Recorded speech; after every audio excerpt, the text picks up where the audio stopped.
শুধু বাংলাদেশ না, বাংলাদেশ সহ আন্তর্জাতিক মিডিয়াগুলোতে একটা আলোচিত এবং সমালোচিত ইস্যু, সেটা হচ্ছে ইসকন। শ্রী অভয় স্বামী প্রভুপাদ, যিনি ভারতের বাসিন্দার, যদিও জন্মগত সে হিন্দু বা সনাতন ধর্মে ছিল, কিন্তু সে কোনো সময়ই হিন্দুদের কোনো শিক্ষা প্রতিষ্ঠান পড়ালেখা করে নাই। সে যখন এই ইসকন সংগঠনটা শুরু করে, তখন তার সবচেয়ে বিরোধিতা করেছিল এই সনাতন ধর্মের লোকেরাই, মানে হিন্দুরা। আমরা জানি যে হিন্দুদের মধ্যে 4টে স্টেপ আছে: ব্রাহ্মণ, ক্ষত্রিয়, শূদ্র এবং শুভ্র।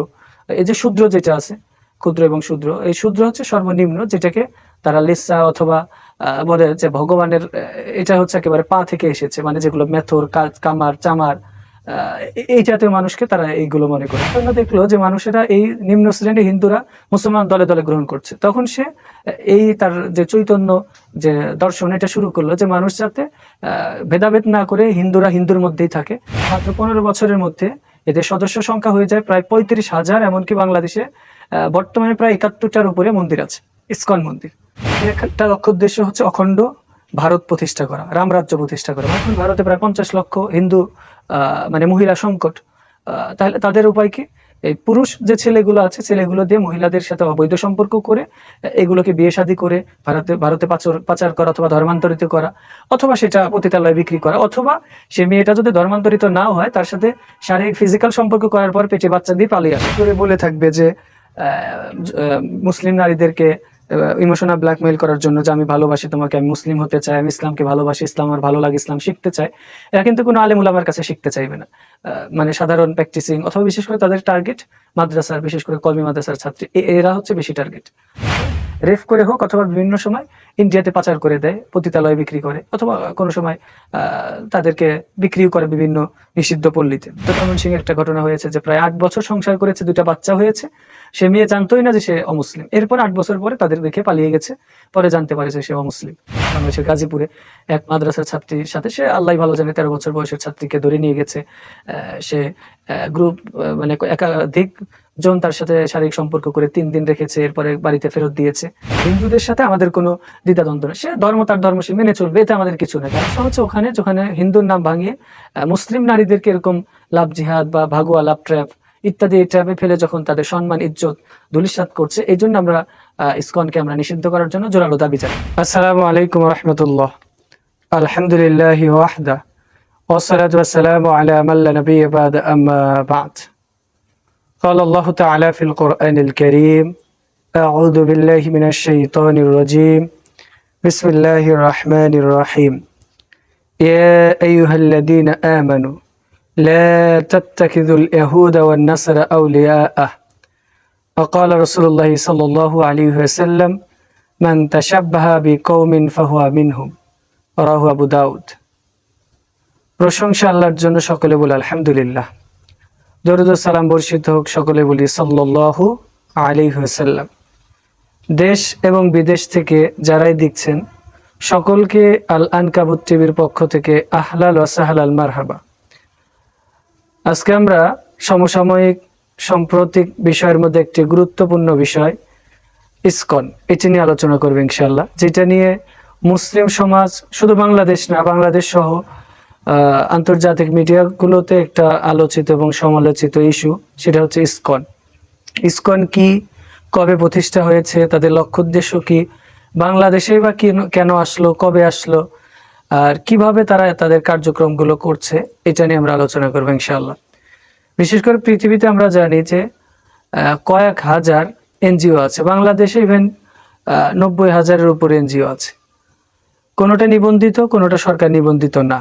আবার কিছু কিছু সংগঠন অথবা সংস্থা, যেরকম ডেস্টিনি, MLL অথবা এরকম কিছু সংস্থা ছিল, যেগুলোকে সরকারিভাবে ব্যান করে দেওয়া হয়েছে, কারণ রাষ্ট্রবিরোধী কাজ বা বিভিন্ন অসঙ্গতির কারণে সেগুলোকে বিলুপ্ত করে দেওয়া হয়েছে। তো এর মধ্যে একটা সংগঠন হচ্ছে ইসকন, যেটা প্রতিষ্ঠা লাভ করেছিল 1966 সালে আমেরিকার নিউ ইয়র্কে। আর এটা প্রতিষ্ঠা করেছিল, তার নাম হচ্ছে শ্রী অভয় স্বামী প্রভুপাদ, যিনি ভারতের বাসিন্দার, যদিও জন্মগত সে হিন্দু বা সনাতন ধর্মে ছিল, কিন্তু সে কোনো সময়ই হিন্দুদের কোনো শিক্ষা প্রতিষ্ঠান পড়ালেখা করে নাই। খ্রিস্টানদের শিক্ষা প্রতিষ্ঠানে পড়ালেখা করেছে। ইভেন তিনি যখন এই ইসকন সংগঠনটা শুরু করে, তখন তার সবচেয়ে বিরোধিতা করেছিল এই সনাতন ধর্মের লোকেরাই, মানে হিন্দুরা। আর তাকে সবচেয়ে যে সমর্থন করেছিল সে হচ্ছে স্টেফেন স্মিথ, যিনি কিনা ইহুদি ধর্মের লোক ছিল, এমনকি সে সাহিত্যিক, দার্শনিক, এরকম কিছু ছিলেন। তো ইসকন কয়েকটা শব্দের সংক্ষিপ্ত রূপ। মূলত আইতে হচ্ছে ইন্টারন্যাশনাল, অর্থাৎ আন্তর্জাতিক। এসতে সোসাইটি, সামাজিকতা। এরপরে কেতে হচ্ছে কৃষ্ণা, আর কোনতে হচ্ছে কনসাসনেস, অর্থাৎ international society Krishna of Krishna consciousness. আর এটার অর্থ দাঁড়ায় যে আন্তর্জাতিক কৃষ্ণর ভাবমূর্তি সংঘ। তার মানে তাদের যখন সূচনা হয় তখন উদ্দেশ্য ছিল যে কৃষ্ণর যে আদর্শ এইটা সারা পৃথিবীব্যাপী ছড়িয়ে দেওয়া। আর আমেরিকাতে এটা প্রতিষ্ঠার একটা কারণ ছিল যে আমেরিকার মানুষের মধ্যে হতাশা অথবা আত্মগ্লানি কাজ করত, যার কারণে সমাজ থেকে দূরে থাকতো, আত্মহত্যার প্রবল আকার ধারণ করেছিল। তখন তিনি এই প্রতিষ্ঠানটা করলে যোগব্যায়াম সহ আধ্যাত্মিকতা কিছু শিখাতেন। তখন তাদের উদ্দেশ্য ঠিকই ভালো ছিল, কিন্তু পর্যায়ক্রমে যখন এটা প্রচার লাভ করে, আর তার আরেকটা ইতিহাস যে মূলত শ্রী চৈতন্যর বৈষ্ণব যে মতাদর্শন ছিল এইটা প্রচার করা এটার উদ্দেশ্য ছিল। আমরা জানি যে হিন্দুদের মধ্যে 4টে স্টেপ আছে: ব্রাহ্মণ, ক্ষত্রিয়, শূদ্র এবং শুভ্র। এই যে শূদ্র যেটা আছে, ক্ষুদ্র এবং শূদ্র, এই শূদ্র হচ্ছে সর্বনিম্ন, যেটাকে তারা লেসা অথবা বলে যে ভগবানের, এটা হচ্ছে একেবারে পা থেকে এসেছে, মানে যেগুলো মেথর, কামার, চামার, এই জাতীয় মানুষকে তারা এইগুলো মনে করে। তাদের প্রতি যখন জুলুম করা হতো, তো চৈতন্য বললো যে না। চৈতন্য দেখলো যে মানুষেরা, এই নিম্ন শ্রেণীর হিন্দুরা মুসলমান দলে দলে গ্রহণ করছে, তখন সে এই তার যে চৈতন্য যে দর্শন এটা শুরু করলো যে মানুষ যাতে ভেদাভেদ না করে হিন্দুরা হিন্দুর মধ্যেই থাকে, হিন্দু সংখ্যা যেন কমে না যায়। এরপরে পর্যায়ক্রমে তাদের পৃথিবীতে বর্তমানে প্রায় 60টা দেশের উপরে তাদের কার্যক্রম আছে। তাদের শত শত মন্দির আছে, 700-র উপরে মন্দির আছে। তাদের লক্ষ লক্ষ ফ্যান ফলোয়ার আছে। কিন্তু বাংলাদেশে মূলত 70 সালে কার্যক্রম শুরু করলেও 72 সাল থেকে শুরু হয়। এরপরে 72 সাল থেকে শুরু করে 2009 সাল পর্যন্ত তাদের সদস্য সংখ্যা ছিল মাত্র 1900। কিন্তু এই 9 সাল থেকে শুরু করে 24 সাল পর্যন্ত মাত্র 15 বছরের মধ্যে এদের সদস্য সংখ্যা হয়ে যায় প্রায় 35,000। এমনকি বাংলাদেশে বর্তমানে প্রায় 71টার উপরে মন্দির আছে, ইসকন মন্দির। তো ইসকন এরা কার্যক্রম চালিয়ে যাচ্ছে। এদের একটা লক্ষ্য উদ্দেশ্য হচ্ছে অখণ্ড ভারত প্রতিষ্ঠা করা, রামরাজ্য প্রতিষ্ঠা করা। মানে তাদের উদ্দেশ্য বা তাদের একটা কনসেপ্ট, এক সময় ভারত এবং বাংলাদেশ, অর্থাৎ ভারত একটা অখণ্ডই ছিল। কারণ আমরা জানি যে আগে বাংলাদেশ, ভারত বা আরো মুর্শিদাবাদ, আসাম, এগুলো সব মিলে একটাই ভূখণ্ড ছিল। তো তাদের ধারণা যে এটা বিভক্ত হয়েছে, আর রামকে বা তাদের ভগবানকে সন্তুষ্ট করার জন্য হলেও এই বাংলাদেশকে ভারতের আবার অঙ্গরাজ্য করতে হবে। তো করার উপায় কি? উপায় হচ্ছে এখন ভারতে প্রায় 50 লক্ষ হিন্দু মানে মহিলা সংকট। তাহলে তাদের উপায় কি?